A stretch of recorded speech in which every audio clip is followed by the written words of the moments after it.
ইনসাফপূর্ণ সমাজ দেখতে চায়, সেই জন্য জীবন দিয়েছিল। আর একমাত্র ইসলামী সমাজ হচ্ছে সেই সমাজ যা মানুষের সুষম শান্তি প্রতিষ্ঠা করতে পারে, বৈষম্যহীন সমাজ উপহার দিতে পারে। জামাত ইসলামী বাংলাদেশ এই ইসলামী সমাজ কায়েমের জন্য লড়াই করছে, আন্দোলন করছে। এই লড়াইয়ে আপনাদের সবাইকে অংশগ্রহণ করার আহ্বান জানিয়ে আমার বক্তব্য শেষ করছি। আসসালামু আলাইকুম রাহমাতুল্লাহি ওয়া বারাকাতুহু। সম্মানিত দেশবাসী, এ পর্যায়ে আপনাদের সামনে বক্তব্য নিয়ে আসছেন জুলাই বিপ্লবের অন্যতম আহত, মারাত্মকভাবে ক্ষতিগ্রস্ত হয়েছেন আমাদের প্রিয় ভাই মোহাম্মদ শাহ আলম। জুলাই যোদ্ধা শাহ আলম আপনাদের সামনে তার বক্তব্য পেশ করছেন।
আমার জামাত ছাড়া আমার সাহায্য করেন নাই। আমার একটা বছর জামাতে সাহায্য করে আমার কিন্তু কেউ ধরে যায় নাই। আমার 2024 19 তারিখে আমি গুলি যাই, আজকে সে 19 তারিখে এই 19 তারিখে জামাতের অ্যাম্বুলেন্স নিয়ে আমরা ঢাকা মেডিকেল করতে যাই। এমনকি ঢাকা মেডিকেল আমার চিকিৎসালয় নাই। ঢাকা মেডিকেল 19 তারিখে আমার চিকিৎসালয় না, পুলিশকে আমার একটু পানি আমার ঢাকা মেডিকেল আমার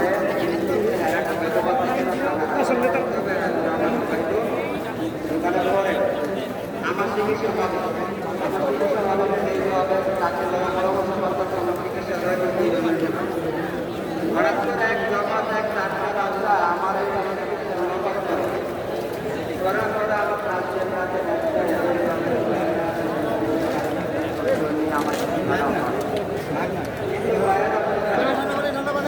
এই বাংলাদেশে কিন্তু জুলাই আন্দোলনে যারা যারা আমার একটা এলাকা রয়েছে কিন্তু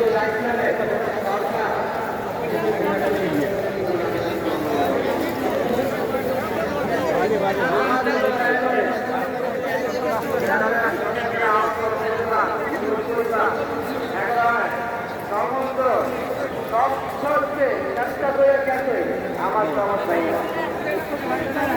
আমার আর কেউ আমার সাহায্য করে না। কিন্তু অনেক কিন্তু যারা কোনো সরকারের কোনো একটা কিছু পায়ও না।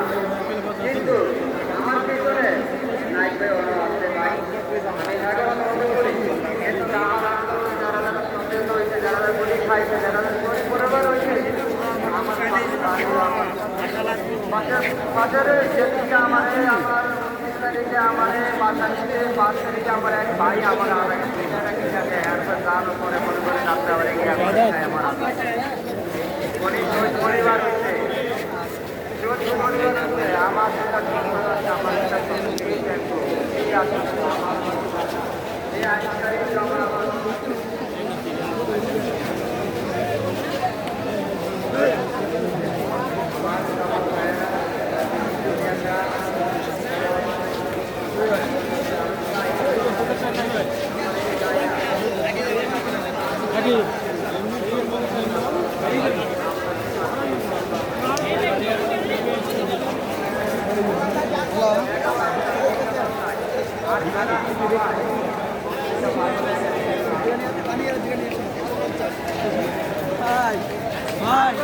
আগে আর কোনো ভোটের চিন্তা করতে হবে